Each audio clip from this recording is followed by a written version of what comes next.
So I had a real nasty crash with my brand new DJI Mavic Mini in downtown Seattle yesterday.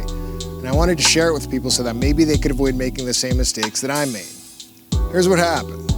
I was having fun shooting some landmarks, like the Smith Tower, the Hammering Man at the Seattle Art Museum, and the Amazon Spheres. Is it just me, or do these things look like giant testicles? I mean, I love Amazon and all, but between their orange boner logo and these giant veiny gonads, I think somebody's trying to send us a message. Anyway, I wanted to capture some footage of the Seattle Library. I had one near miss which should have tipped me off that it was way too windy and I should probably quit while I was ahead. But no, I had to push my luck. I sent the drone up again and it was fine until out of nowhere I started getting all these error messages. I let go of the thumb controllers to stop it and the thing just took off. It spiraled and I tried correcting with the joysticks, but nothing worked. I was like, The thing zoomed backwards straight into the side of a stone building and dropped onto what I thought was the roof of Bartell Drugs. Then it just flailed around for a bit. Turns out I was wrong about where it landed. The drone fell on top of an office building patio that I could walk to. This is the shape it was in when I found it.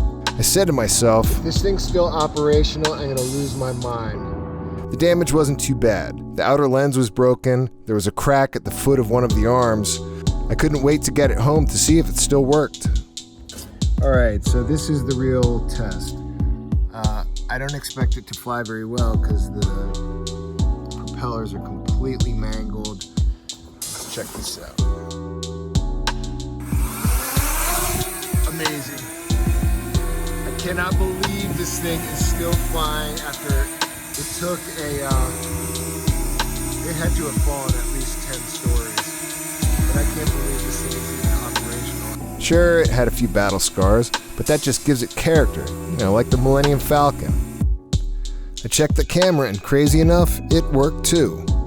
Last thing I did was review the flight info. Turns out there had been a lot of signal interference. I lost GPS, motor function, and IMU calibration all at once. What did I learn from all of this? The biggest thing is if it's even the slightest bit windy, you might want to leave your Mavic Mini at home. They're rated for max 15 mile/hour winds. If it's windy on the ground, it'll be much worse in the air. You also might want to think twice about flying in a city where you're likely to experience a lot of signal interference. It's just not worth hurting someone, getting fined, or losing your drone if it randomly flies off. I don't think I'm going to take my Mavic Mini into the city again. Well, that's all I've got. I hope this has been helpful. Thanks for watching.